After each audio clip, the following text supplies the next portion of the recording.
días, profesor, estimados compañeros, buenos días. Mi nombre es Henry Mauricio Sánchez, soy estudiante de la Fundación Universitaria Los Libertadores. En el día de hoy vengo a exponer lo que es Derecho Ambiental para Administradores. Entonces, inicialmente partimos de un marco normativo en donde el derecho ambiental hace referencia a la Ley 2 de 1959, por la cual trata sobre las normas de economía forestal de la nación. Asimismo está la Ley 09 de 1979, que es la del Código Sanitario. Tenemos que más o menos para el año 1993 se crea mediante la Ley 99, el Congreso de la República crea el Ministerio de Medio Ambiente. Mediante este flujograma se va a exponer todo lo que es el derecho ambiental. Entonces iniciamos con qué es el derecho ambiental. El derecho ambiental es el conjunto de normas que regulan las relaciones entre el Estado, el sector público y privado, tendientes a preservar el medio ambiente libre de contaminación y en caso de ser afectado, pues mejorarlo. Dentro del derecho ambiental tenemos cuáles son los principios del derecho ambiental. Entonces tenemos el de estratum ecológico. Este corresponde es un carácter sistemático que tiene tendiente a articular los comportamientos del hombre con el medio ambiente. Asimismo tenemos el de espacialidad singular. Este trata de que todos los departamentos, ciudades, municipios tienen una normatividad establecida con referencia al medio ambiente y pues obviamente que la hacen cumplir. Tenemos el de énfasis preventivo. Estos son todos enfocados hacia la prevención de posibles efectos o daños que se puedan causar en el medio ambiente. Tenemos el de vocación redistributiva. El de vocación redistributiva son los derechos ambientales que tiene una comunidad y que prima de una comunidad sobre los derechos que tenga una sola persona a nivel individual. Entonces prima la comunidad sobre los derechos que tenga una sola persona. El de primacía de los derechos colectivos, entonces en este también es muy parecido al anterior, pero en este prima lo que es los derechos de la comunidad sobre el sector privado. Entonces bueno, tenemos en cuenta ese. Entonces en el caso de una empresa, entonces prima los derechos de una comunidad sobre los de una empresa. Asimismo tenemos los de carácter técnico regulado, que son todos los estudios de los contaminantes. Dentro de la lectura se generan dos preguntas. Estas dos preguntas, una habla si en Colombia se hacen cumplir este tipo de principios. Para mí, a título personal, considero que sí, porque siempre en cuanto al medio ambiente se está teniendo en cuenta todos los comportamientos del hombre, como lo dice en su principio ecológico. Asimismo en la espacialidad singular, todos los departamentos, municipios, localidades tienen un marco normativo que hacen cumplir de acuerdo a las leyes que tiene la gestión del derecho ambiental. Asimismo tenemos un énfasis preventivo y una vocación redistributiva, teniendo en cuenta pues que siempre prima los derechos de la comunidad, tanto el uno como el otro, sea como en una empresa o sea como en una sola persona individual. Entonces considero que sí. La segunda pregunta que habla el texto es si las licencias ambientales tienen en cuenta el principio precautelatorio. Primero hay que definir qué es el principio precautelatorio. El principio precautelatorio son los estudios que se hacen sobre el riesgo que pueda generar un daño ambiental en una comunidad. Entonces, si se tienen en cuenta, lo defino así con un ejemplo, teniendo en cuenta las canteras de Mondoñedo. Si no hay un estudio científico, técnico para explotar un suelo, pues simplemente no se puede explotar. Entonces esa es la definición de las preguntas de esta primera parte. Continuando con la explicación del flujograma, tenemos cuáles son las principales instituciones encargadas de desarrollar la legislación a nivel internacional. Entonces tenemos el Banco Interamericano de Desarrollo, la Organización para las Naciones Unidas, está ACNUR, que es la Agencia de la ONU para los Refugiados, ellas cumplen unas funciones, acá vamos a citar solo 3 funciones, de las cuales es fomentar el desarrollo del régimen jurídico a nivel ambiental internacional, con miras del desarrollo sostenible. Asimismo está analizar el estado del medio ambiente mundial y evaluar las tendencias ambientales mundiales y regionales. Está lo que es ser la principal autoridad ambiental mundial que establezca las actividades mundiales en pro del medio ambiente. Esto lo hace la ONU. Aquí vienen unas preguntas que se citaron en la lectura. Una de las preguntas es si hay la posibilidad de crear un ente global para tratar los temas de medio ambiente a nivel mundial. La respuesta mía es sí, porque el medio ambiente es una responsabilidad de todos. Esto nos permite ya sea mantenerlo y si en dado caso de que se vea afectado, pues tratar de mejorarlo y tratar de prevenir y mitigar todos estos riesgos con el medio ambiente. La segunda pregunta habla sobre los accidentes provocados en el mar, si se deberían pagar algunas indemnizaciones o no.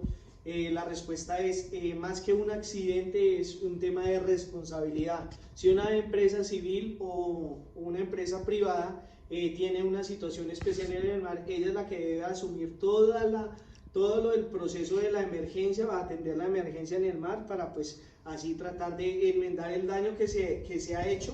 Pero es un tema más de responsabilidad, teniendo en cuenta que si bien es cierto es un accidente y nadie lo quiere cometer. Posteriormente acá con el programa continuamos con lo que es la jurisdicción e implementación de los tratados internacionales. Entonces, ¿qué son los tratados internacionales? Son acuerdos a nivel mundial que permiten ayudar a solucionar los diferentes conflictos en el tema ambiental. Segundo, ¿qué obligatoriedad de cumplimiento tiene? Es importante anotar que cada país es libre de adherirse a dichos tratados, por lo cual se requiere que además de firmarlos, se deben ratificar de ellos y asimismo mediante una ley los deben quedar realmente en pie de lo que se defina. Como una tercera parte tenemos cuál es la jurisdicción del cumplimiento de los tratados internacionales. Entonces, la jurisdicción de los tratados internacionales simplemente corresponde al área del país firmemente, del país firmante de cada uno de los tratados. Ahí se hacen unas excepciones en el Océano Pacífico por el tema de los delfines. Aquí también se generan unas preguntas en cuanto a la jurisdicción e implementación de los tratados internacionales. Una es: ¿cómo se verifica el cumplimiento de los tratados internacionales firmados por los diferentes países? Esto lo hace, esta verificación la hace la Cancillería de Colombia, que es la que rinde los informes acerca de mencionados tratados. Asimismo, se genera otra pregunta que dice que ¿qué mecanismos se podían emplear para el cumplimiento absoluto de los tratados internacionales firmados y relacionados con el ambiente? Entonces, es un trabajo articulado por todas las entidades del Estado, que son las que pues verifican el cumplimiento de los tratados, pero asimismo se deben generar unos mecanismos de control, unos lineamientos, una normatividad que permita darle cumplimiento a estos. Los principales tratados firmados por Colombia: dentro de los principales tratados firmados por Colombia está la Convención para el Cambio Climático. Dentro de la Convención del Cambio Climático su objetivo principal es lograr la estabilización de las concentraciones de gases de efecto invernadero en la atmósfera a nivel que impida interferencias antropogéneas peligrosas en el cambio climático y un plazo suficiente para permitir los ecosistemas que adapten naturalmente al cambio climático, asegurando la producción de alimentos que no se vea amenazada y permitiendo que el desarrollo económico prosiga de manera sostenible. Aquí también se generan unas preguntas, de las cuales una de las primeras preguntas es: ¿qué recomendaciones haríamos nosotros a los países que no han querido firmar la Convención por el Cambio Climático? Dentro de las recomendaciones está es que simplemente el mismo ecosistema se encarga de generar una respuesta negativa al medio ambiente. Entonces, es más de conciencia que de pronto de generar algún tipo de obligación o decreto o normatividad por cumplir, sino simplemente es cómo estamos nosotros en nuestro ecosistema, cómo lo podemos preservar, cómo lo podemos cuidar, qué podemos hacer por él. Asimismo, el mismo ecosistema es el que arroja resultados poco satisfactorios a los países y en general a todo el mundo que no lo tiene como tan presente. Luego de esto viene lo que es la Convención de Viena para la protección de la capa de ozono. Entonces tenemos que en este tratado se firma en Viena para 1989. Allí se reúnen los países y se consideran la urgente necesidad de proteger la capa de ozono por cuanto de ella depende la vida del planeta. También se generan unas preguntas de las cuales la primera es para dar cumplimiento al 100% de la Convención de la Protección de la Capa de Ozono, ¿a qué tipo de personas, agentes, aduanas, policías, etcétera, se deben capacitar en Colombia?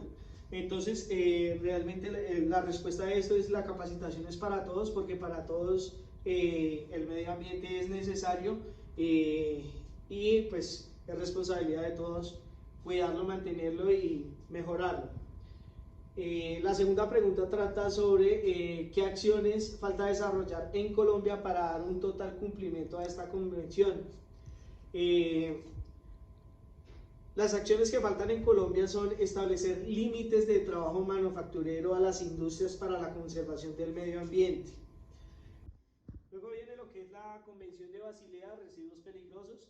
El convenio tiene por objeto disminuir el volumen de los intercambios de residuos con el fin de proteger la salud humana y el medio ambiente, estableciendo un sistema de control de las exportaciones e importaciones de residuos peligrosos, así como su eliminación. Además establece normas destinadas a controlar el nivel internacional, a nivel internacional los movimientos fronterizos y la eliminación de los residuos peligrosos para la salud humana y el medio ambiente. En esta también se generan unas preguntas, de las cuales la primera es ¿qué productos requieren de una legislación ambiental post-consumo? Entonces los productos son las baterías usadas, medicamentos vencidos, los computadores, impresoras en uso, baterías usadas con plomo ácido, bombillas, llantas usadas, bueno, esos son los productos. Asimismo viene una segunda pregunta que dice ¿cuál podría ser la estrategia que informe e incentive a la población general para reconocer el 100% de estos productos que cuentan a la fecha con un sistema de recolección adecuado? Entonces el incentivo puede ser, a título personal, una sugerencia.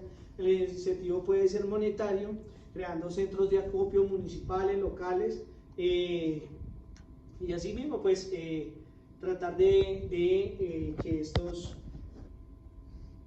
productos tengan un destino adecuado. Igualmente dentro de estos tratados hace falta nombrar uno que es el de la biodiversidad en Colombia. También hay una pregunta sobre la biodiversidad en Colombia. Dice que qué efectos pueden tener los tratados de libre comercio sobre el tema de la biodiversidad en Colombia. Entonces, los efectos pueden ser la comercialización de productos de consumo no autorizados. Asimismo hay una segunda pregunta que dice si son suficientes los mecanismos que actualmente existen en Colombia para proteger la biodiversidad frente a los tratados de libre comercio. Entonces, sí existen unos controles aduaneros, unos controles policiales, sí existen, pero nuestra jurisdicción es muy grande y no cuenta con el personal capacitado suficientemente para controlar este tipo de comercio. Compañeros, muchas gracias. Espero que hayan entendido la explicación. Este es mi flujograma. Muchas gracias.